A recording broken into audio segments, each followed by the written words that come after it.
No vídeo de hoje nós vamos falar sobre a NBR 10.126, que estabelece os padrões de cotagem em desenho técnico. Então, se você se interessou por esse assunto, vem comigo.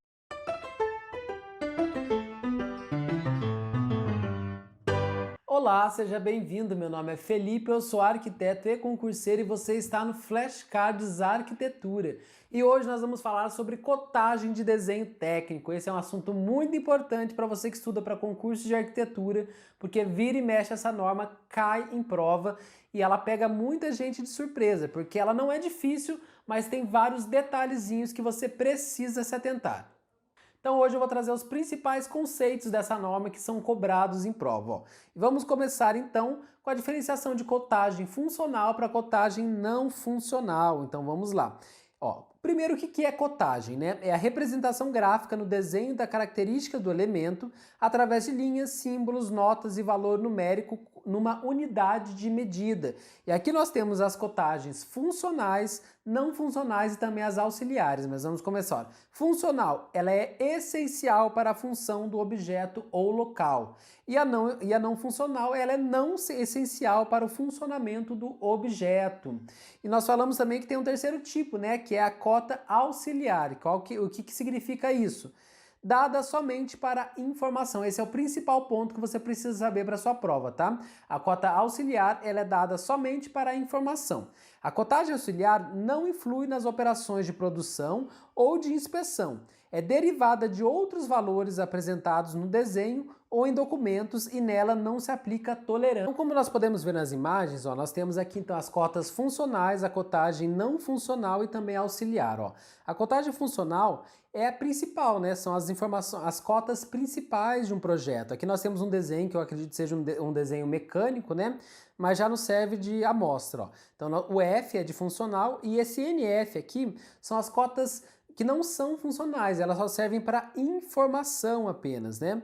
E auxiliar seria a cota total desse desenho, né? É uma cota auxiliar. Por que ela é auxiliar? Porque a cota funcional, se você somar uma com a outra, você já tem a medida total do desenho. Já na cota auxiliar, você já tem essa medida total sem você precisar fazer esse cálculo. Mas se ela não existisse, mesmo assim você conseguiria, através das cotas funcionais, somando as duas, você conseguiria ter essa medida. Então, ela é uma cota auxiliar, ela facilita a sua vida porque você não precisa ficar somando, né? Você já tem a cota lá total. Mas essa é a grande diferença. E um detalhe, muitas vezes esse próprio desenho aparece nas provas, tá? Então é bom que você olhe bastante para ele, que fixe bem, porque muitas vezes eles tiram o próprio desenho da norma, até não só esse, mas como vários outros que eu vou trazer aqui, e vão colocar lá na sua prova. Continuando, a cotagem deve ser localizada na vista ou no corte que represente mais claramente o elemento. Isso é bastante importante, tá? Ó, desenhos de detalhes devem usar a mesma unidade. Isso é muito importante, despenque em prova, tá? Desenhos de detalhes devem sempre usar a mesma unidade. Então, se você está trabalhando em metro, sempre use metro, desenho inteiro. Centímetro a mesma coisa, tá? Nada de ficar mesclando, aqui eu vou usar metro, aqui eu vou usar centímetro. Isso não funciona, não é permitido. Ó, então deve usar a mesma unidade para todas as cotas sem o emprego do símbolo. Se for necessário, para evitar mal entendimento, o símbolo da unidade predominante para um determinado desenho deve ser incluído na legenda. Isso é bastante importante, tá? Então fique atento a isso. Continuando, a cotagem funcional deve ser escrita diretamente no desenho, como no exemplo abaixo. Ó. Então a contagem funcional ela tem que ser diretamente no desenho, nada de você colocar uma legenda, fazer uma tabela. Não, é diretamente no desenho. Você puxa uma linha ali, né? Uma seta e faz a sua cota. Olha, isso aqui é muito importante, tá? Isso aqui despenca em prova, ó. Ocasionalmente, a cotagem funcional escrita indiretamente é justificada ou necessária. Daí a figura 3 mostra o efeito da cotagem funcional escrita indiretamente aceitável, mantendo os requisitos dimensionais estabelecidos. Então aqui nós temos, então, uma cotagem indireta, no exemplo da imagem. Normalmente quando cai, vai cair só esse conceito. Ó. Ocasionalmente a cotagem funcional escrita é justificada ou necessária. Ou também cai muitas vezes, ó, que a cotagem funcional sempre deve ser escrita diretamente. Não é sempre. Ocasionalmente ela pode ser então escrita indiretamente. Fique atento a isso, tá? Então vamos conhecer agora os elementos de cotagem. São 4. Quais são esses elementos? A linha auxiliar, a linha de cota, o limite da linha de cota e a cota propriamente dita, tá? Então agora na próxima imagem nós veremos então esses exemplos na prática, ó. Como nós podemos ver aqui na figura, a linha auxiliar é essa linha aqui das extremidades, né, da cota, que você puxa a referência. Daí nós temos a cota, que é o número, né, propriamente dito. Nós temos a linha da cota, que é onde o número vai em cima dessa linha da cota. E nós temos, então, o limite da linha de cota, que normalmente ele é representado por uma seta. Normalmente, nós vamos ir na sequência, que não é sempre, tá? Mas normalmente esse é o limite da linha de cota, que é onde a cota termina, né? Vamos falar então agora das linhas auxiliares e das cotas, ó. São desenhadas como linhas estreitas contínuas. Isso não é uma informação tão relevante, não cai muito em prova, mas agora o que está na sequência cai bastante, ó. Linha auxiliar deve ser prolongada ligeiramente além da respectiva linha de cota. Ligeiramente, eu já vi questão de prova falando que a linha auxiliar ela deve ser prolongada de uma forma exponencialmente ou deve ser bastante prolongada. Não, é ligeiramente da respectiva linha de cota. Um pequeno espaço deve ser deixado entre a linha de contorno e a linha auxiliar. Agora, isso que eu até coloquei em amarelo aqui é uma das informações mais importantes dessa norma, que você não pode deixar de saber, ó. Linhas auxiliares devem ser perpendiculares ao elemento dimensionado, entretanto, se necessário, pode ser desenhado obliquamente a este, aproximadamente 60 graus, porém paralelas entre si. Essa informação despenca em prova, eu diria que é uma das 3 informações mais importantes dessa norma. Continuando, a construção da intersecção de linhas auxiliares deve ser feita com o prolongamento desta além do ponto de intersecção. Essa informação não cai tanto em prova, tá? Agora de baixo já cai, ó. A linha de cota não deve ser interrompida mesmo que o elemento seja. Então aqui nós temos a imagem e nós temos um elemento que está interrompido, né? Ele está cortado ao meio. Você não deve, então, fazer uma linha de cota até a metade do desenho e depois uma outra. Não, você faz uma linha contínua porque o desenho é um só. Lembra que nós falamos que a linha de cota, sempre que possível, não deve cruzar com outra linha? Agora, o que acontece se esse cruzamento acontecer? Ó, veja que o item 4.2.6 da norma fala. O cruzamento das linhas de cota e auxiliares devem ser evitados. Porém, se isso ocorrer, as linhas não devem ser interrompidas no ponto de cruzamento. Então, grave essa informação porque ela despenca em prova também. As linhas não devem ser interrompidas. A banca vai te dizer que as linhas devem ser interrompidas. Não devem ser interrompidas. Leve isso para sua prova porque despenca, tá?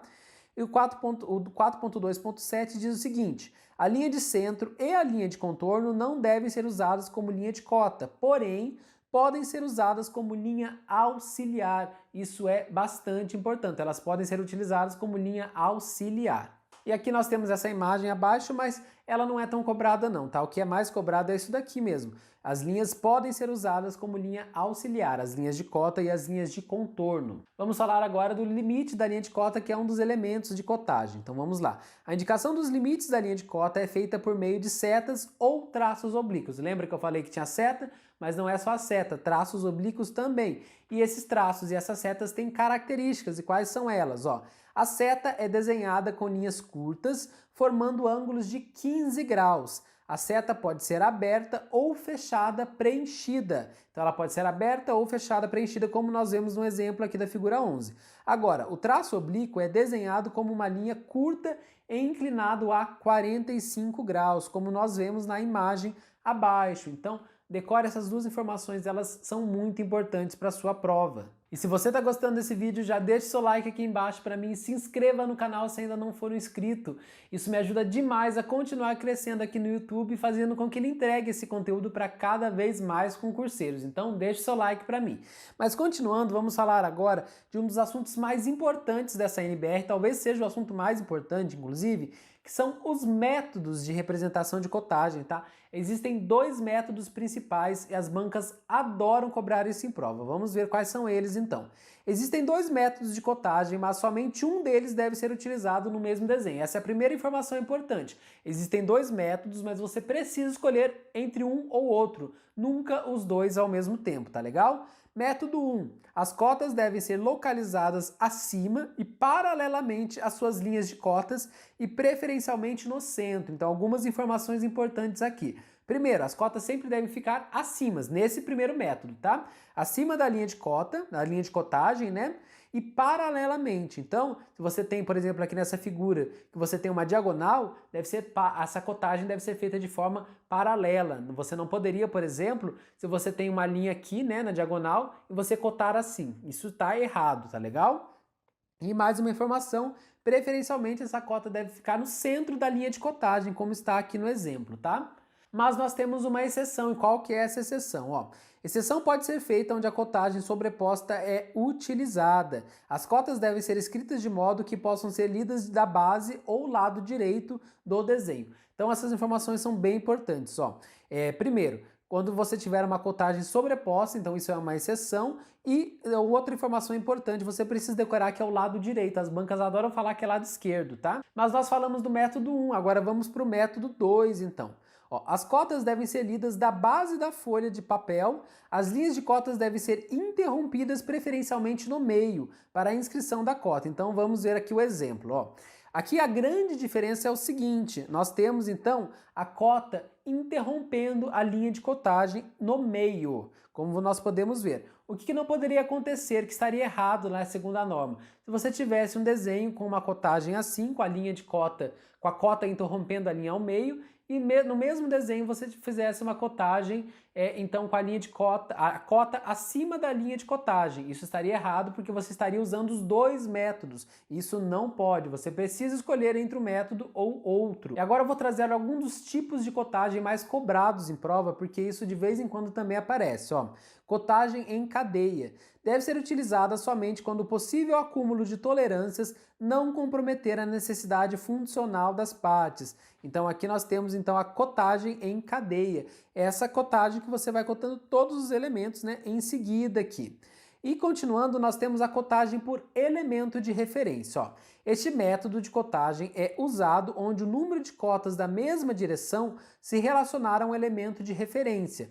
Cotagem por elemento de referência pode ser executada como cotagem em paralelo ou cotagem aditiva. Então a cotagem por elemento de referência são duas, a cotagem paralelo ou a cotagem aditiva. A cotagem em paralelo é a localização de várias cotas simples paralelas umas às outras e espaçadas suficientemente para escrever a cota, como nós podemos ver nos elementos aqui nas figuras, né? Então, lembre-se sempre, cotagem por elemento de referência pode ser a cotagem paralelo ou a cotagem aditiva. Bom, pessoal, esse foi o vídeo de hoje, espero que vocês tenham gostado. Deixe aqui nos comentários sugestões de temas para os próximos vídeos. No vídeo de sexta-feira nós vamos resolver questões da NBR 10.126 para a gente praticar tudo que nós vimos, né? E até o próximo vídeo!